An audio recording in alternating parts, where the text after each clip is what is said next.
It's been 3,710 days since Citizens United was approved. It's been 6,600 days since the beginning of the Iraq War, and we are still there. Passed the House, and it still awaits Senate. It's been 469 days. It's been 88 days since Solon was assassinated, and kids are still in cages.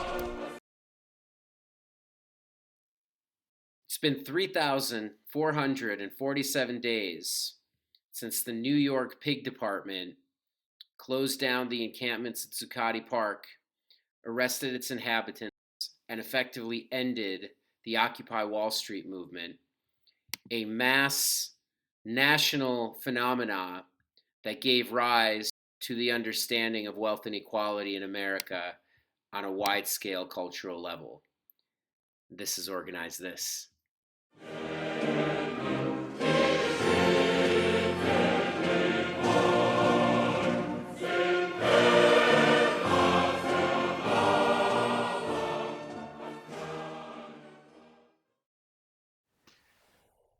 Everyone to Organize This. I mentioned, in our little teaser, the inglorious ending of the Occupy Wall Street movement.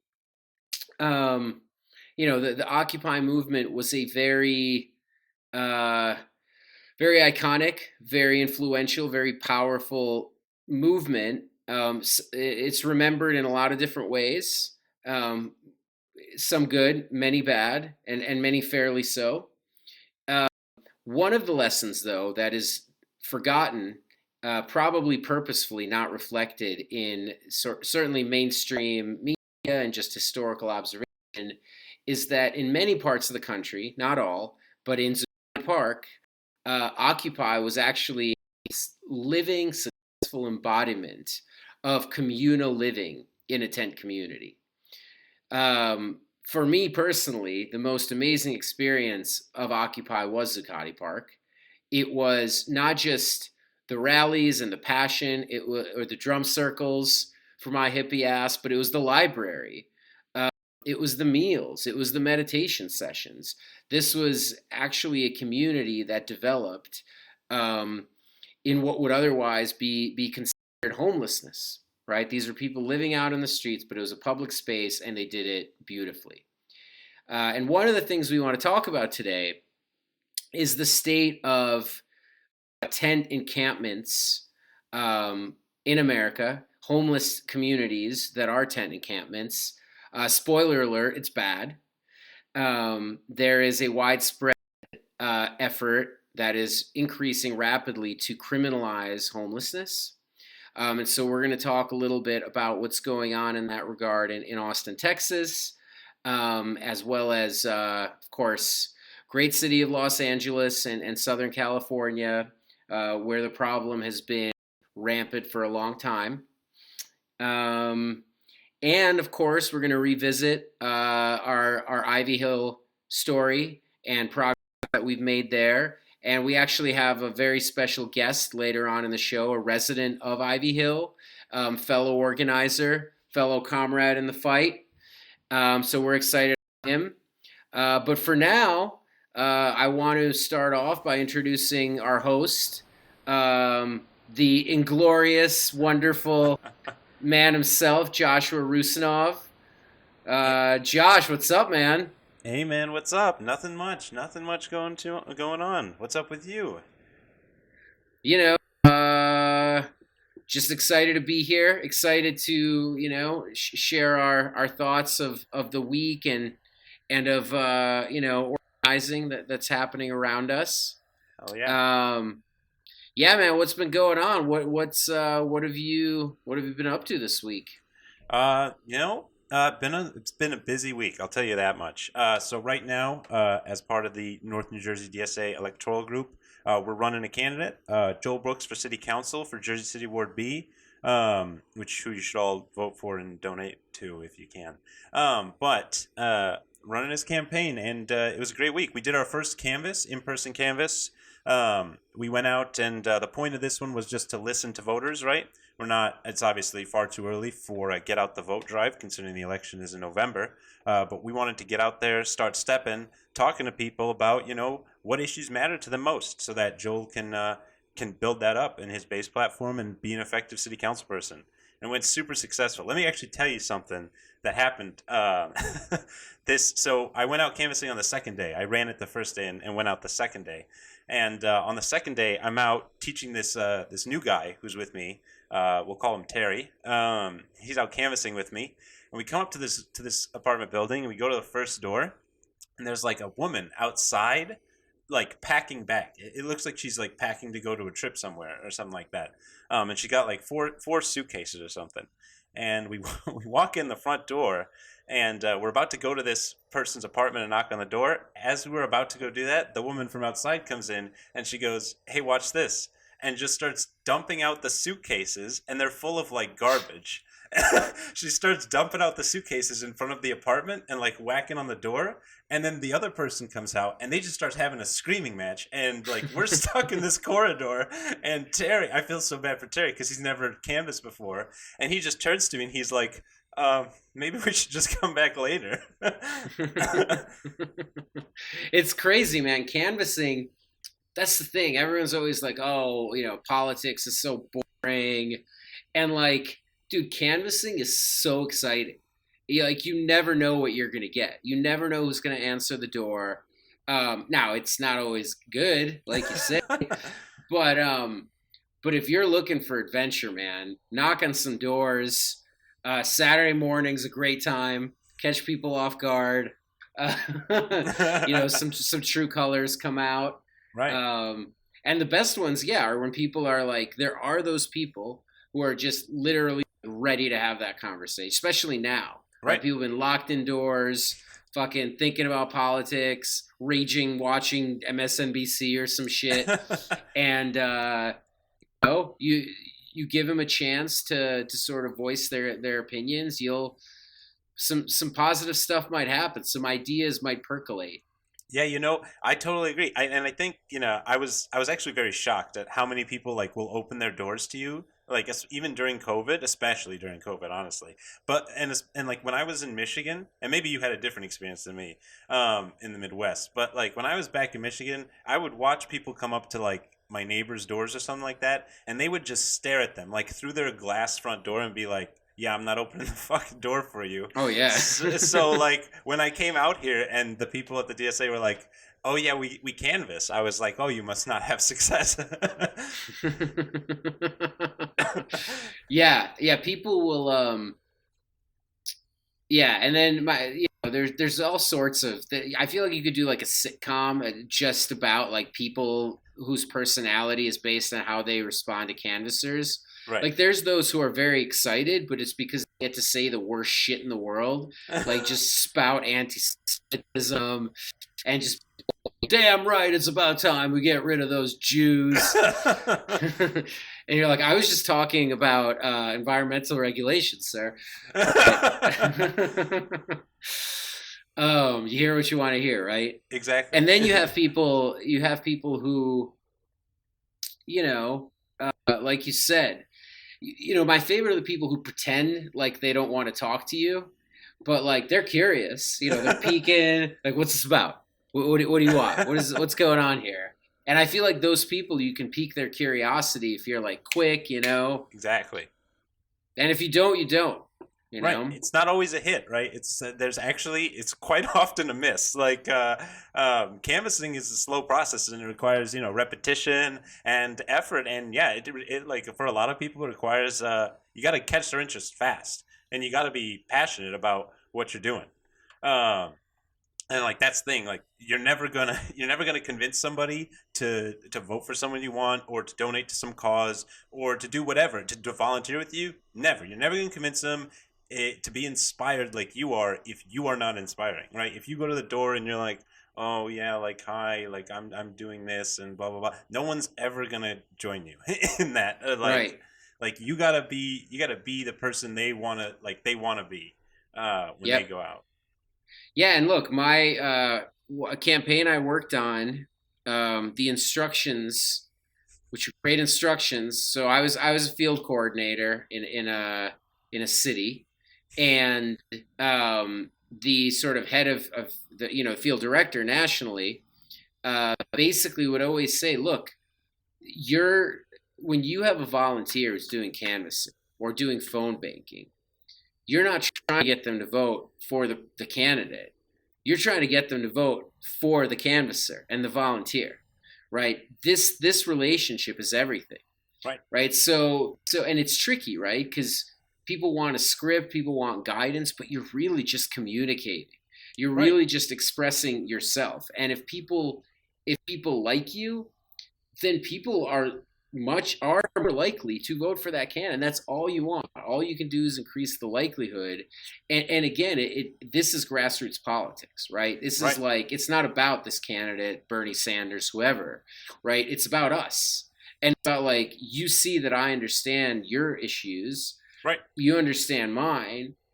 One thing that always worked for me on a very specific level is like making it clear that we don't agree on a certain issue, but like slyly making it like a stupid issue, that like, oh, anyone could disagree on. Right. Like what's a good example? I'd say something like, oh, well, you and I may not agree on tort reform, so it's, but we agree that people should be fed. We agree that healthcare should be affordable. Exactly. Right. And then you sort of make that common ground, and you also align that person's ideological bend with whatever sort of party candidate you're canvassing for. So it's wild, man. It's a trip to canvass, as long as you kind of do it naturally, be yourself, and believe in what you're doing, because that's what people will latch onto, is that belief. Exactly.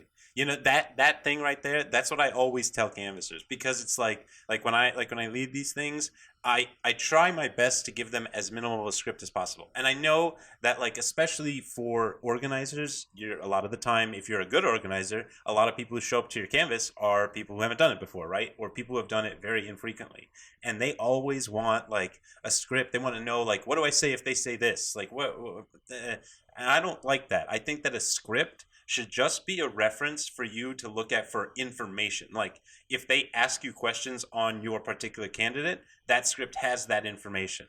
But at the end, like you said, it's a conversation. It's just me talking to you, and like, I'm out here because I believe in it, and here's why I personally think that you should believe in it, right? Or like you said, the issues we agree on. I had the same thing. Like, this woman I was talking to did not.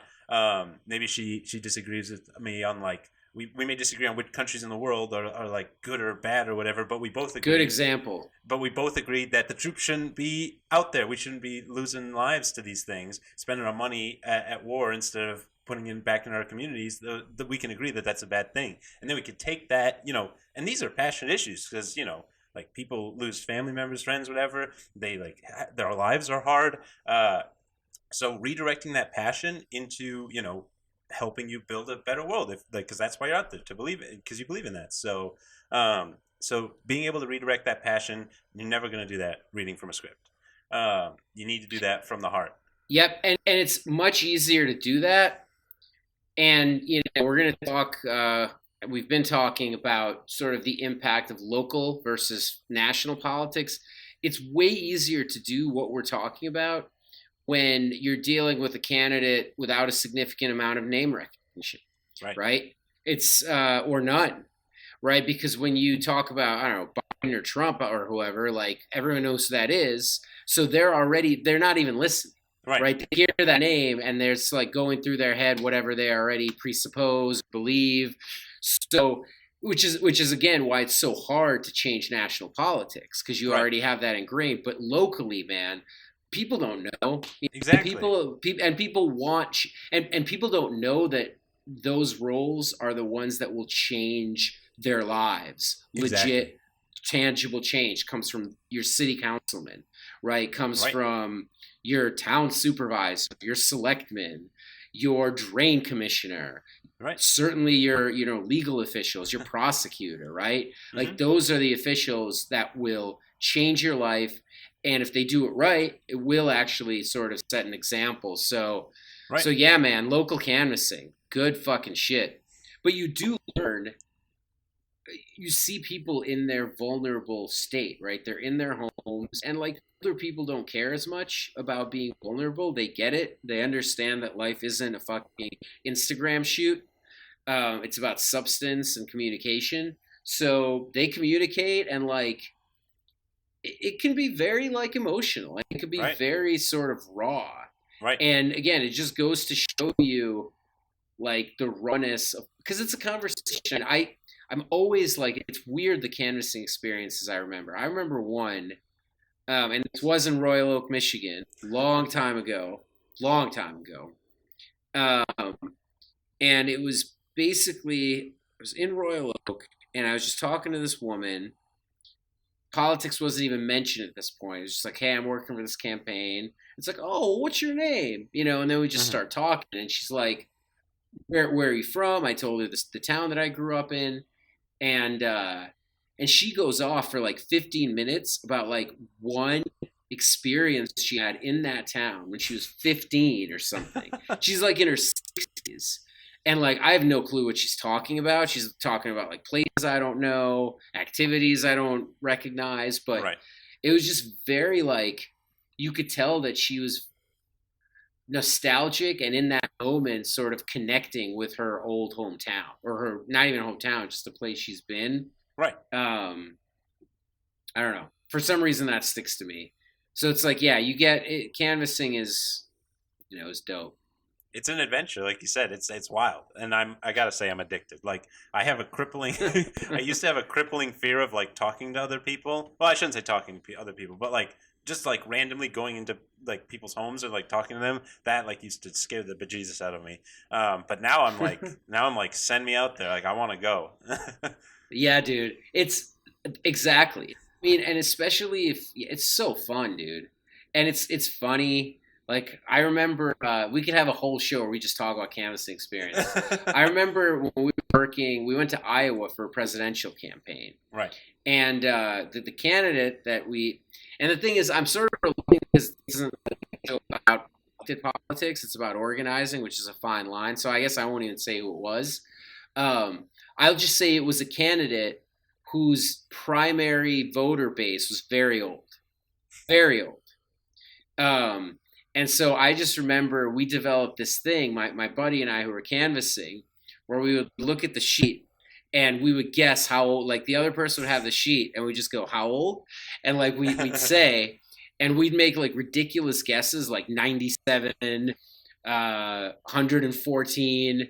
And you'd be amazed how many times we were closer than we we thought we would be. But the best part of it was that, and best, obviously, it's another mean joke.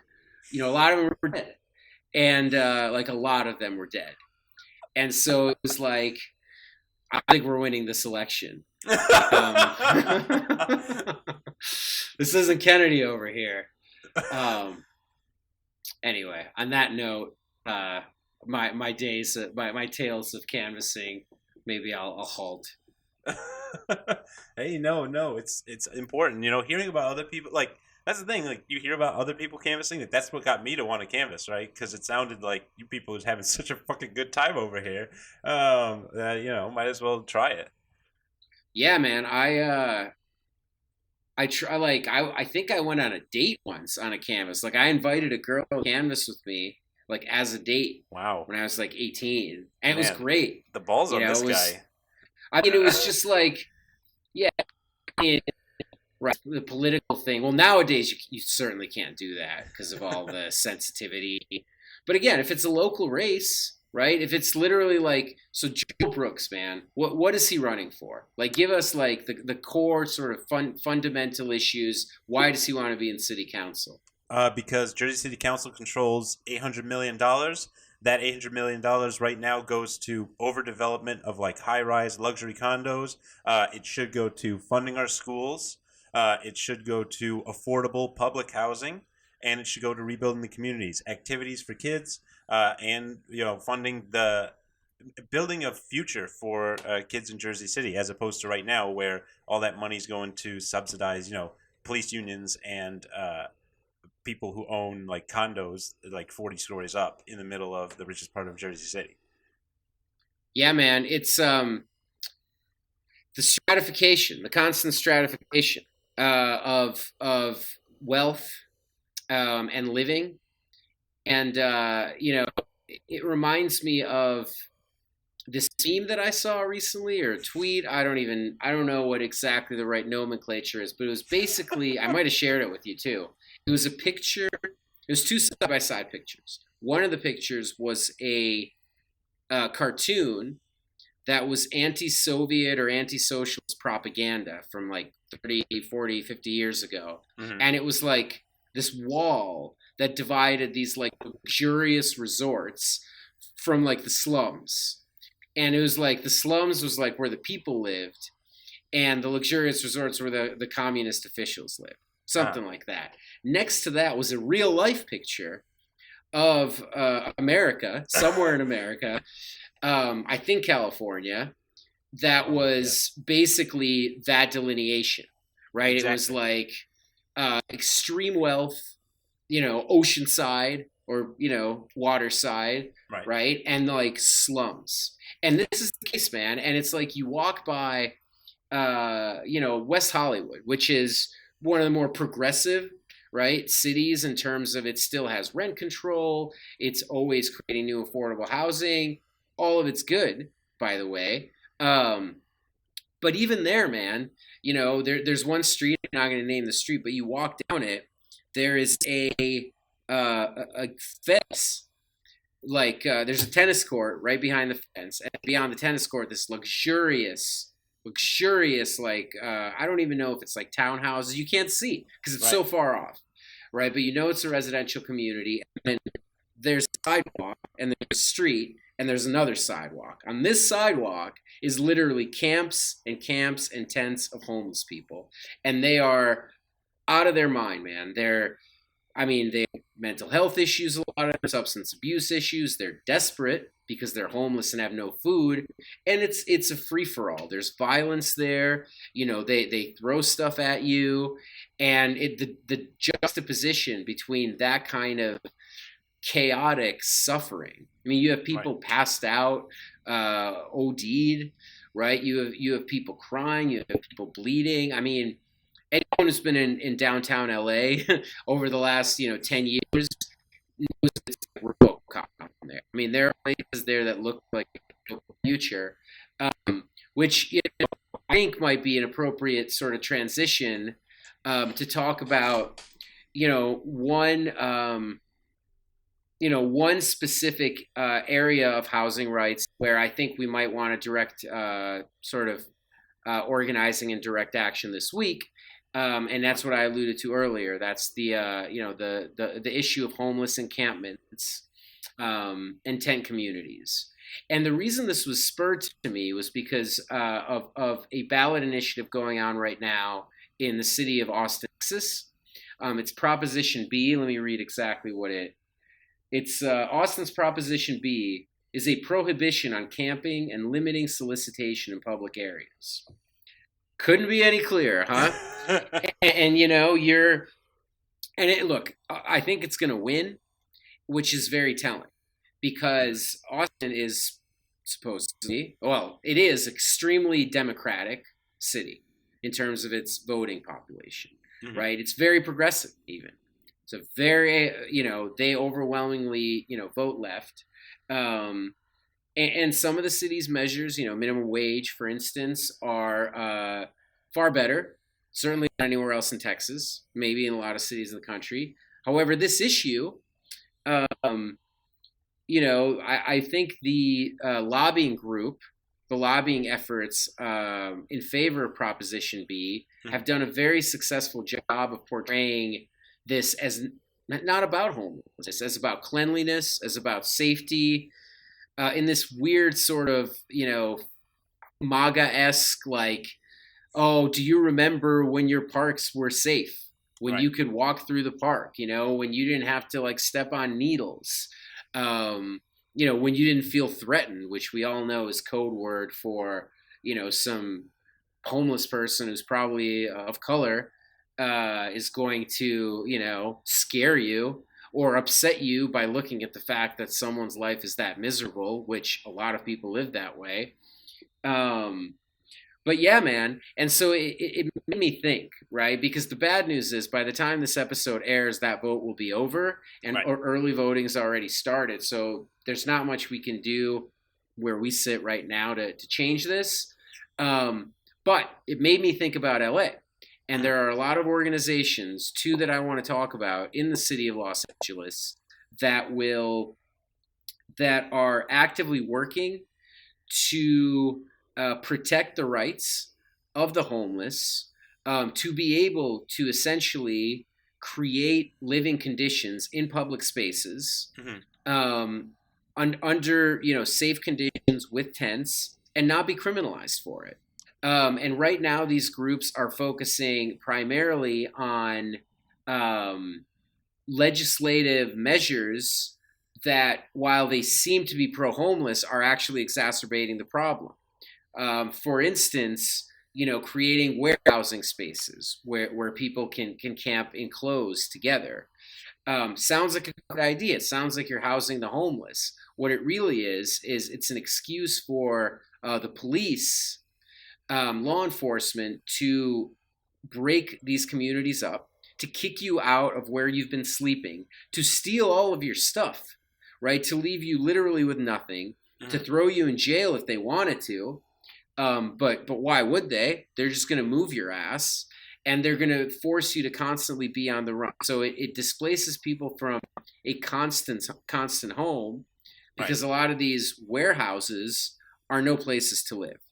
And a lot of them aren't even constructed. A lot of them won't be constructed for a while, but the measure's already in place. Right. So this organization, Services Not Sweeps. It's servicesnotsweeps.com. Their main goal and their main efforts are sort of letter writing campaigns, direct political action, public comments to city council, and PR campaigns and direct action campaigns to the governor, the legislator, and again, key is the local officials, to bring awareness to what these displacement measures are, right? To say this is written, as a lot of things in California are, as this positive sort of progressive measure to protect the poor.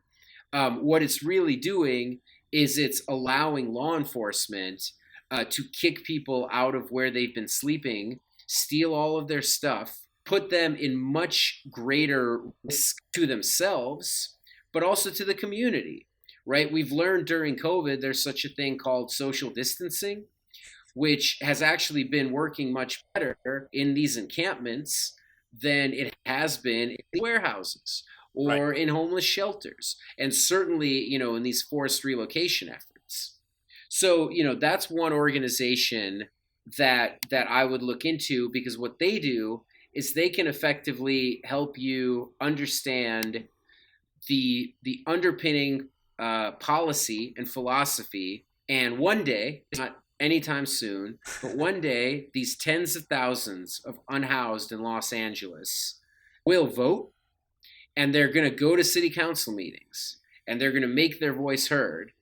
And when they do, the greatest tool we have is a cogent argument, and a consistent argument that is across the organization, across the platform. Services Not Sweeps has the underpinning to make you start thinking about homelessness in a different way, and through its letter writing campaign, through just reading its letters, reading its comments, you actually engage your brain in the exercise of understanding this issue. Which is a precursor to direct action, which is another organization I'll talk about in a second. But maybe I'll shut up for a moment and see if you have any thoughts, because I feel like I've been rambling. No. I love hearing about it, and that you're totally right. The criminalizing of homelessness not only eliminates the problem for the sort of the wealthy people who want to see the tagline of these things, clean up our streets. Well, it really just incentivizes law enforcement to put these people away, right? Like you said, relocate them to places where they are out of the view of the people who pay their paychecks. So And, there's a second benefit to that, especially in places like California, which benefit from the private prison industry, free labor from prisoners. Criminalizing slavery. Exactly. It does the exact same thing where it simply puts these people into the system, and over time. Yeah, man, I hear you. Well, and so I want to talk for a second about cleaning up our streets, right? Such a vital sort of symbology, phraseology, zeitgeist, dogma, whatever you want to call it. And it's very Orwellian because I agree, right? Cleaning up our streets, including the homeless, including the non-homeless, including the rich. But why are the streets dirty? They're dirty, number one, because we have displaced people who are unemployed, uneducated, mentally ill, into desperation and poverty. And when people are desperate and impoverished, you can't expect them to clean up for themselves or vote. They're just trying to survive, man. Number two, you're not cleaning the streets, government. You're not sending law enforcement in those communities. You're literally leaving people, unless it's in the middle of the night when you want to clear their shit out of the way because some fucking celebrity's going through town or politician, in the really bad parts of like Skid Row, no one's going there. Police isn't going there, right? So street sweepers aren't going there, right? So you're basically letting people build a wasteland. And then the added benefit of that for you is then you can go to the city council and run ads on TV and say, well, this is unacceptable. Look how dirty it is after these encampments. I'm stepping on needles. My kid is stepping on needles, which is terrible. But now let's talk about direct action then, right? Because, okay, so if we're building for the long term to make this argument about homeless policy, what do we have to do in the short term in order to convince people down the road? We have to address their problems and address their concerns. So number one, it's dirty. Well, how do we change that? We fucking clean it up, right? We do trash pickup. Right. We coordinate a trash picking up effort. We pick up needles. We block up certain areas. We maybe organize encampments in more environmentally less hazardous zones, right? So that's number one. Number two, these people, hygiene, right? Because these people are sick and, open wounds oftentimes. Right. It's like, so we take care of people. We have public health officials volunteer their time.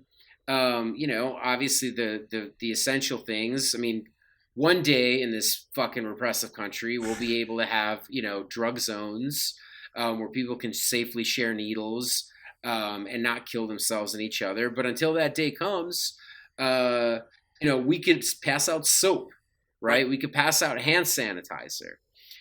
We could pass out water, right? Keep people hydrated. Right. We could pass out blankets. We can give clothing and coordinate clothing, right? Instead of like doing this sort of third party, let the Red Cross or whoever they work with, or not Red Cross, Salvation Army. So that's another thing you could do. Public health. This is a huge concern to public health. Well, social distancing. Right. Coordinate an effort where you draw by chalk some tent locations, right? Enforce that. Enforce it respectfully. Say, sir, we're not going to kick you out of your tent, but can you move it a little bit over? This will help you. Pass out masks, right? I mean, just so, and that's the thing, man, is like, and look, we don't have the liability insurance on this show to go tell you to just like by yourself come to an encampment in fucking Skid Row and say like, hey, here's some soap. Can I pick up your garbage? We're not saying do that. And as we mentioned in the last episode, and kind of what I'm getting to now is you always want to start with an organization. You always want to start with your comrades, and you always want to start with an organization you trust.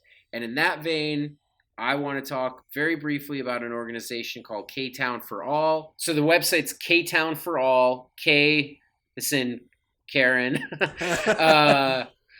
Ktownforall.org. So this organization actually does do, political work, but it's direct action. And it's direct advocacy for the homeless.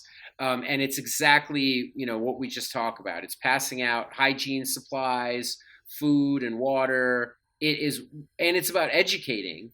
It's again, it's like canvassing. It's talking to people, right? This is canvassing on a different level. It's you hand out soap, you hand out water, you do it with an organization that you trust, where there's safety, there's protection, and an understanding, right? You're not just coming in blind, because there's cultural things too, right? And white savior complex, all that stuff, which maybe it seems like we have doing this show, but I'll take that criticism. It's fair, not true, but fair. But yeah, so ktownforall.org. Go to their Instagram. They have a very, very good Instagram page. Get involved. And we were talking about DSA last week. Literally just take one Saturday, take, a couple of hours to go to an encampment, pass out food, pass out water, and talk to people. Understand their issues, understand what you're dealing with, build that solidarity. That's how excited I get about it. But that's how you do this, man. You build the solidarity. Yeah, sorry. I'll just say that's what it's all about. The things we talk about, things like charity, that is about making people's lives better right now. Like the people who need that help right now, that's what charity is for. Solidarity is how we build this in the long term. Forming solidarity with your comrades, with these people, that is how we work together to build a movement. Like that's what you need. You can't really make it out of a person. It's got to be a movement that then, brings change to make these people's lives better going forward. Because at the end all be all, the way to eliminate homelessness, there's so many ways that require a lot of work. Jobs guarantees, homes guarantees, right? All these things that we could do as a population, like as a country, as a world, to end homelessness and to quote unquote clean up our streets. That's all a far ways away because we live in America. And so charity is the thing you can do now to alleviate the pressure on their lives. So moving forward, it's just always important to keep in mind that there is a short-term goal to, alleviate suffering, and there is also a long-term goal to end that suffering, to destroy the causes of that suffering. Yes, sir. And speaking of short-term goals, as we were saying, we have a very special guest joining us just on the other side of this mountain here. And I'm excited to hear about the developments this week in Ivy Hill, as well as learn more about the story.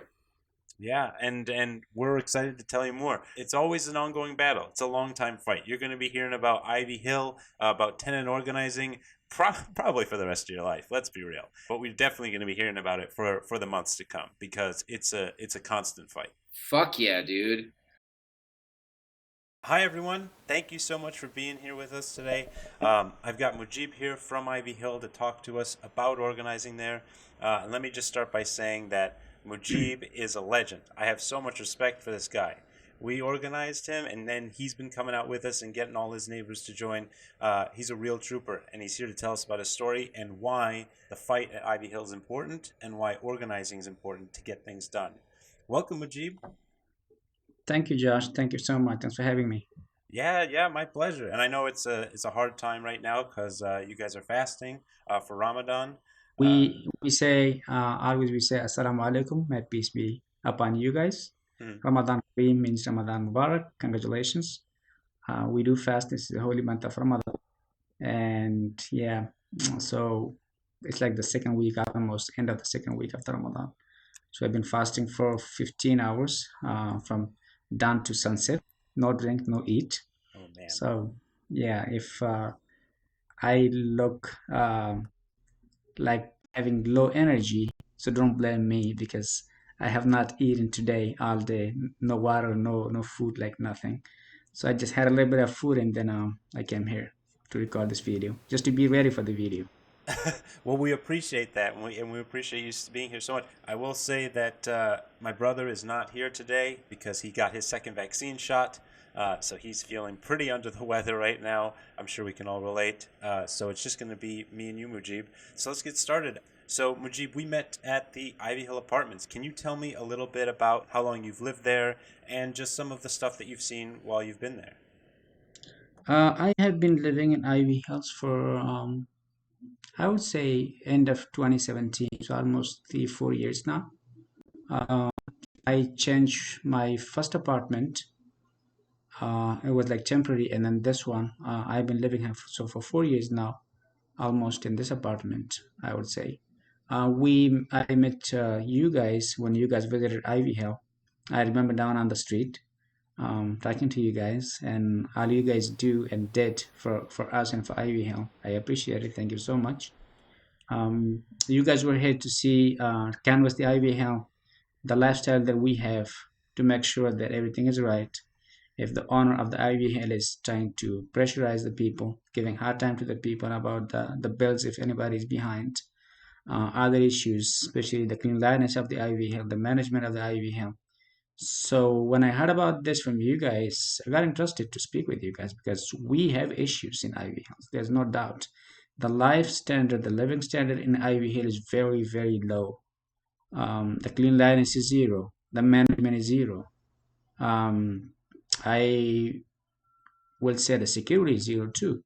A friend of mine, he got robbed in the basement of the Ivy Hill while he was doing his laundry. A man comes up, take out his gun and put it on him, and took his phone and took his keys of the car. So okay, we may say, okay, the security is not maybe not the responsibility of these guys, but I think it's the management, this poor management. So we discussed this before, and I appreciate that you guys focused on this, took the notes, and met other people in other buildings. And I'm pretty much sure other people had concern too. They had issue too, like the cleanliness, the cockroaches, the mouses, and everything else, which is like a mess in Ivy Hill. Right. And yeah, we've met with a lot of people at Ivy Hill. At this point, we've talked to about 5 buildings worth of tenants, canvassed around, and yeah, they all tell us the same thing, right? It's roaches everywhere and rodents and everything like that. And I had this one woman, Mujeebu, she even on our last canvas, she told me that she went to go get a cup of water late at night, and a mouse crawled out of her toaster, which is, I mean, that's kind of funny, I'll be honest, but it's very awful. And yeah, Yeah. you guys are so involved in that fight, right? Because you live there, that's your home, and you Yes. know it's Yes. so it makes it hard, but it also makes it important, and that's why you inspire me so much, Mujib, because you're fighting for your home. Like we, you know, who are we at the DSA, right? We're just some jamokes coming over there to help out, but you guys, people like yourself and your friend that came out with us the other day, and other Ivy Hill tenants that have been joining us in the fight, like you guys are the real inspirations because you're fighting to defend your homes. I think I will say thank you to you guys for coming here, for stopping by. We live here. We didn't do anything specifically, just went down to see you guys on our street and to come to our building and to see our buildings. You guys drove here, you guys came here, west, took your time from busy schedule. So we say thank you to you guys. Hey, well, and it's our pleasure, right? Because that's what we're talking about on this show. We're talking about organizing, and that's what makes it important. I think the purpose is not to God forbid to make like a negative plans against the Ivy Hills. We just ask that we want our rights. What our rights? The rights of living standard. Okay, if we pay the rent, if we pay the bills, so why we don't have the right management, the right cleanliness? We have like nothing. Everything is zero. I will tell you a small story of myself. Um, During the pandemic, I go to NJIT for civil engineering. Okay, and I ordered a book. The books are not cheap. Okay, and then when you're a full-time student, you don't work a lot. So financial issues, especially in the pandemic, I ordered a book for 140, $145. Okay, I was impatiently waiting for my book to get it because we started the semester. I had to do the assignment, and it's civil engineering. If you don't have the book, it's not like something simple.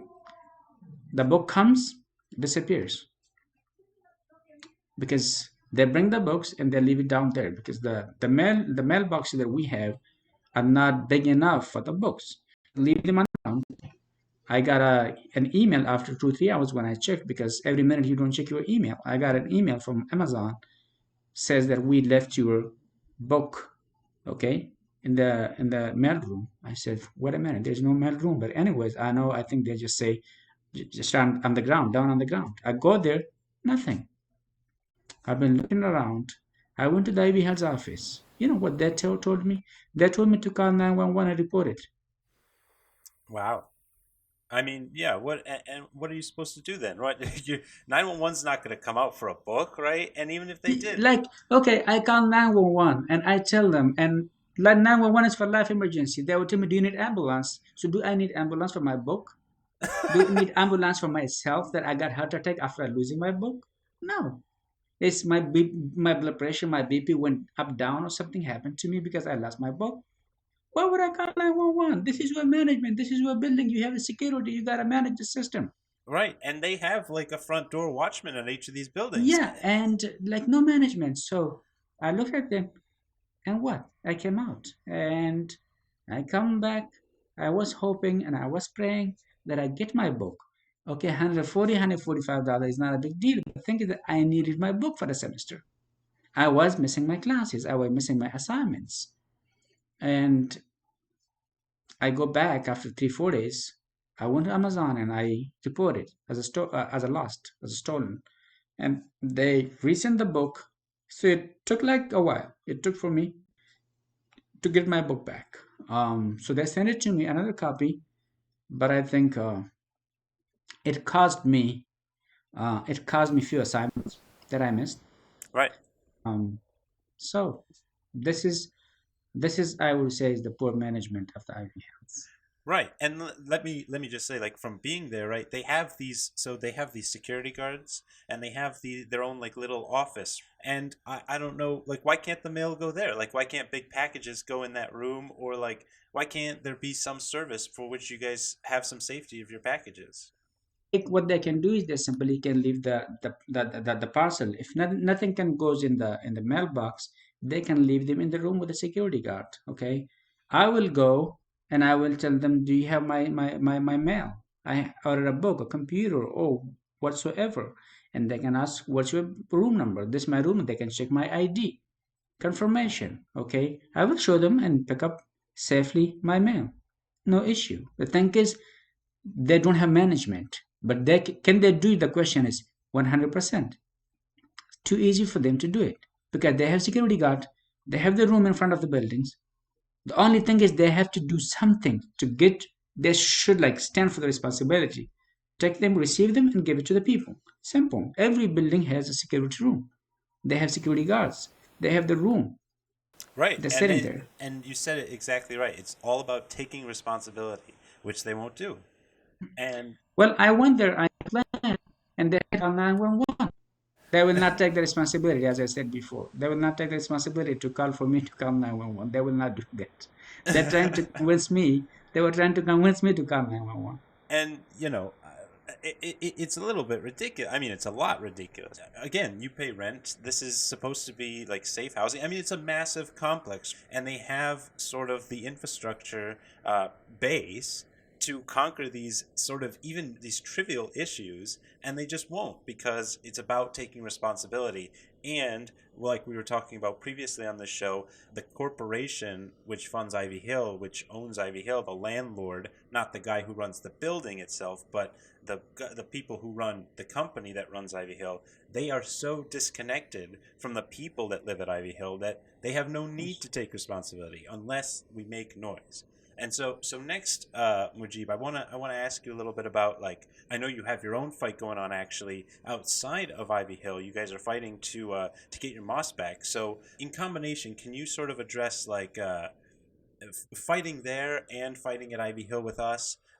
What is sort of the point of collective power, of like coming together and fighting for these things, in your opinion, and how have you seen it work? I think always as a U.S. citizens that we live here, we always try to make like better environment for our co-citizens. Just trying to make sure to have justice in the country for the people, regardless of color, religion, ages, different ethnicities. We're fighting for the mosque in New York, the Brentford Mosque, um, and we are fighting that in the court now. So we making progress. We do the protest every Friday, every Saturday, and now fighting in Ivy Hill with you guys. So the thinking fighting in village just to get uh, the standard of life, the standard of living in Ivy Hills for us, for everyone else.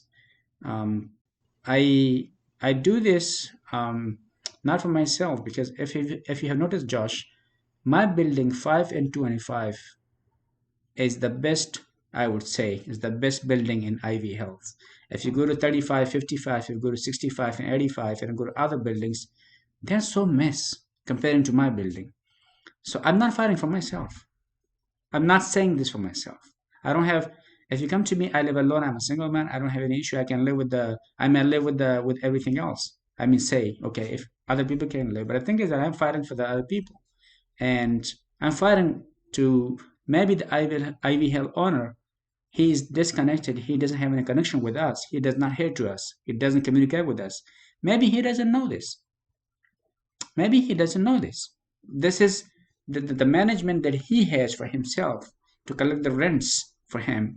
Maybe that's their issue. So we're just trying to raise this voice so it can be heard, and he can hear us, and he can come and he can share with us, at least he can see something, what's going on, why you guys have complaints. So our complaints, our fighting is to get at least some sort of good standard of living, good standard of living in Ivy Hills, cleanliness, management, security, and parking issues. Okay, it's another thing that I came up with. We have parking issues here. Okay, and I say, according to them, they're supposed to provide parking for each apartment. They charge $60, but do they have enough parking? I don't know. I myself, I do not have parking on my name. I borrowed parking from my friend. Okay, and I pay $60, but I park it is under my name. No. Did I went to Ivy Hill's office, ask for parking? Many times. How they reacted when you say I need a parking, you are not even finished, and they said no parking, no parking. Like so rude, you know. And you get. I said this myself a few times. I asked them, and I got embarrassed the way they reacted. You know, Right. oh, we don't have any parking. Um, so we're fighting for this, and I would say again, I thank you guys for this. You know, where we could go, not nowhere, because I gave an example of my stolen book. Where did I go? Nowhere. I went to the Ivy Hills office. What they told me to call 911, like nothing. I was like nowhere to go. So Exactly. And let me just say that is the whole point, right? Of organize this. That's the whole point of organizing as a whole. One of the biggest battles is about getting people the information they need to pick up the fight themselves, because organizers, they can't do everything for everyone, right? And they shouldn't. It's about building up community power within the community itself. And you guys, you're fighting for your homes. It's a hard and it's a long fight. And you told me about all of the issues that you guys have had and everything like that. And other people, it doesn't take other people from outside the community, right? Although we did come and we helped and everything like that, but it really requires a community. And like you said about the landlord, it's about getting them to listen. It's about raising your voice, and the only way we raise that voice is together, like as one voice, one united voice of many people. And that voice is felt across the community. We bring this voice to a level in which the landlord or whoever, they have to respond because it's just too loud.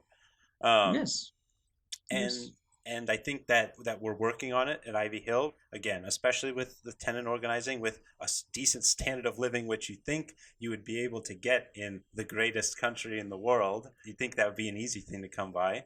but also for other fights. I mean, you guys had actually success at the Branford Mosque, right? Like when I was there at the protest, they talked about that the company that purchased the building was going to give it back, or well, you fill me in on what's going on over there. We last Saturday we went there, and I had the chance of speaking of the speech. They made me to talk, so I simply told them, listen, the thing is, the deal of the mosque was like a stolen deal. Okay, because of the pandemic, mosque were closed as churches in Senegal. The mosque was closed, and a guy or two guys from the mosque, they made this stolen deal behind the curtain, for 5-6 million, I guess, and it's worth 5 times 6 times more than that. um, this was mosque like for 42 years. It was devoted to this community from one of the guy from Saudi Arabia. He bought it in 42 years ago, and now it has been, stolenly sold. We're fighting it back. The deal was made like illegal. There's supposed to be agreement, or signatures from the people, from the community, from especially from the religious community of the Essex County, I think. Right. No one did sign for that. There was like no one from them. So we're fighting it. It's in the court now. This is not only one building. I think that the asset bought from the one or two Muslims from the mosque. He bought few other buildings. I think his court forced him to sign and return those buildings. So now this one, he said not yet, he is not ready. But 2 weeks ago, the CNBC, I think they were there, and one of our sisters, Sister Sana, she said the journalist spoke with the guy from the asset, and he said, I am willing to negotiate with the Muslim community and willing to return the mosque back. So it was like 2 weeks ago. That's what I heard from my friends in the protest. This week we were hoping that something will come up. Nothing happened yet. Do we make progress? Yes, we do make progress. We will not stop fighting. In my speech to them, I said, we have been here for almost 5 months now, 4.5 months, and we are ready to be on the street for 4 or 5 more months, for 4 or 5 more years. And if it requires, we can be on the street for 50 and 40 more years. We're not gonna stop fighting, because this is our right. What happened is wrong, and we are fighting for this right, and this is what we have to do. We should get it back, and we're gonna get it back. I told them, if we die, our new generation, young generation, they will come to the street and they will make sure that they will retake this mosque back from you, because the deal that you made is wrong deal.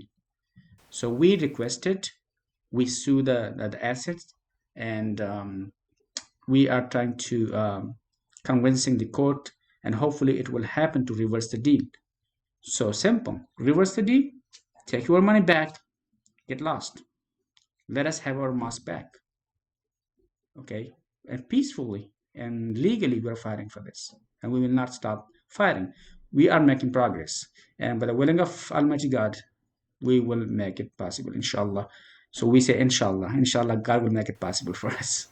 Excellent. And Mujeeb, I just gotta say, hell fucking yeah. Like, that is the most radical shit I've heard in a long time. You guys, another just like truly inspiring movement there. And look at that, you guys have made progress, which is absolutely fantastic. And 4 and 5 months, I mean, that, like, you guys have really shown up. I remember I came out there the other week. You guys did a march on the street. And thanks for coming, you, and thank you guys for coming, joining me. No worries. It was my pleasure, because, like, again, you guys were so inspiring there, and we made noise, and that's the important thing. We were united as a community, and the community stands behind you and your fight, and that's why you're gonna win. I always like we have the support of nice community, and I had a support that week from you and from the Jero, from the organization. Thank you so much again, and I really appreciate the Newark Police Department.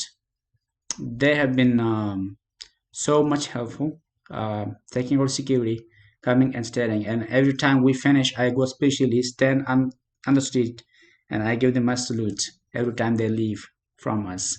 So I do appreciate them too. Thanks to the Newark Police Department. So let me tell you, because this is the point of our show, and we're reaching a later time. I know you have to get back for Ramadan, but I'm going to start off with Ivy Hill, and then you hit back with the Branford Mosque fight. The point of Organize This, right, is to get people who can't get involved, maybe physically, maybe they're sensitive to the virus, or they aren't in the area. So how do they get involved? So for Ivy Hill, let me just say that if you're out there listening and you want to get involved and you want to help these tenants out, the best thing you can do right now is donate to printing costs. We'll have the email in the description. You can get into contact with the North New Jersey DSA housing group.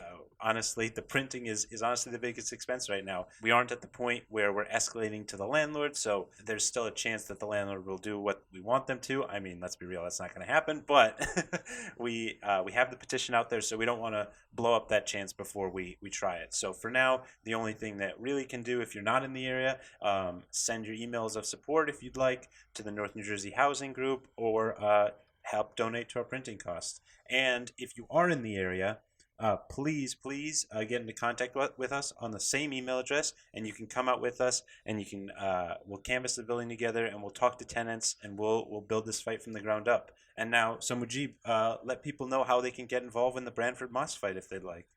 So thank you so much. I will do my best, whatever I can, inshallah, for that donation.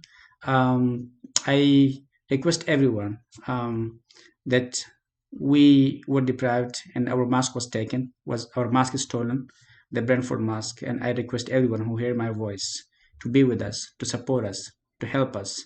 We're not asking for anything else. Financially, no, nothing. We only ask you to come up, stand with us, do the right thing, please, and raise our voice. Give support to our voices to be heard. And that's it. When we get united, get together, so we will do right things. Today is my mosque. Tomorrow is going to be a church. Next day it's going to be a synagogue or a temple. So we are all together. We are one nation, one people, different ethnicities, different religion, but we are one American citizen. I fought for this country, in my country, Afghanistan, in the front line for 7 years. We were blown up, we were kidnapped, we were rocketed in RPGs, and I sacrificed 7 years of my life for the sake of this country, which I love the most. Thank you very much. And let me just say a huge thank you to you, Mujeeb, for coming on the show and talking with us today. And we'd love to hear more about your fight. Please keep us updated and the audience updated, all 5 of them who are listening. So thank you so much for coming on, Mujeeb, and it's always a pleasure to talk to you. Thank you, George. Thanks for having me, and a wonderful night. All right, you too. This is Organize This, and we are just one voice for organizing. Maybe you could be another.